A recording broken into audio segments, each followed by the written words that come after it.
அன்பு நெஞ்சங்களுக்கு சஞ்சு மாஸ் பிளாகோட அன்பான வணக்கம்.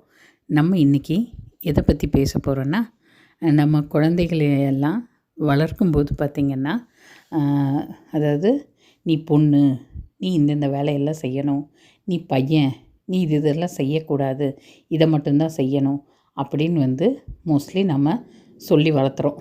அது ரொம்ப பெரிய தப்புங்க. இன்றைக்கி பார்த்திங்கன்னா எல்லா இடத்துலையும் எல்லா வேலைகளும் எல்லாருமே ஈக்குவலாக செய்ய ஆரம்பித்தாச்சு. அப்போ குழந்தைகளோட மனசில் சின்ன வயசுலேருந்தே இது பெண் செய்கிற வேலை, இது ஆண் செய்கிற வேலை அப்படின்னு இல்லாமல் எல்லா வேலையும் எல்லாரும், அதாவது ஆண் பெண் அப்படி எல்லாருமே சமமாக செய்யலாம் அப்படிங்கிற ஒரு எண்ணத்தை குழந்தைங்க மனசில் வளர்த்தணும். மோஸ்ட்லி இப்போ எல்லாம் மாறிட்டு வருது. இருந்தாலுமே ஒரு சில வீட்டில் பெரியவங்களே அதை புரிஞ்சிக்காமல் குழந்தைகிட்ட யதார்த்தமாக பேசும்போது அது மாதிரி சொல்கிறாங்க.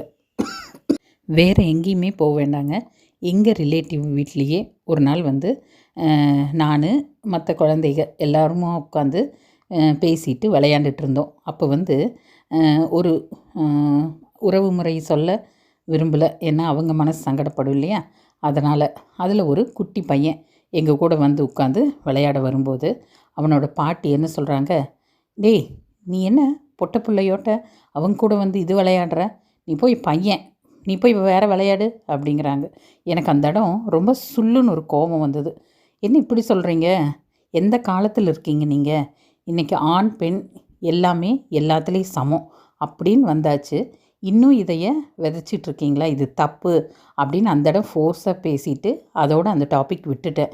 ஏன்னா அவங்களும் மனசு சங்கடப்படக்கூடாது, அவங்கள சங்கடப்படுத்திட்டமேங்கிற சங்கடம் நம்மளுக்கும் வரக்கூடாதுன்னு இது என் மனசுக்குள்ளே ஒரு உறுத்தலாகவே இருந்தது. அதே போல் பார்த்திங்கன்னா அந்த குழந்தைக்கு அந்த நேரத்தில் முகம் வாடி போச்சு.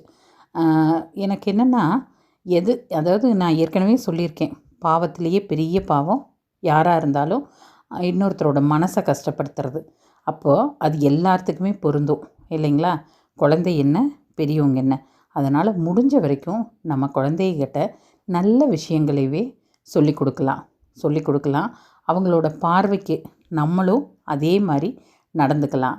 அதே போல் நம்ம எந்த இடத்துல ஒரு பொது இடத்துல ஒரு விஷயத்தை பார்த்தாலும் நம்மளுக்கு அந்த இடம் தோணுச்சுன்னா ஒன்றை பேசிடுங்க, தப்பே இல்லை. அதாவது எதையுமே உண்மையை உறக்க சொன்னால் தப்பே இல்லை. ஏற்றுக்கிறவங்க ஏற்றுக்கிட்டோம், ஏற்றுக்காட்டி போட்டோம். அது நம்ம மனசுக்குள்ளே ஒரு நெருடலாக இருக்க வேண்டாம். இது இப்படி பண்ணலாமல்ல அப்படின்னு சொல்லிவிட்டு நீங்கள் மூவ் ஆயிருங்க. அதோடு அந்த பிரச்சனையை சால்வ் பண்ணிக்கலாம்.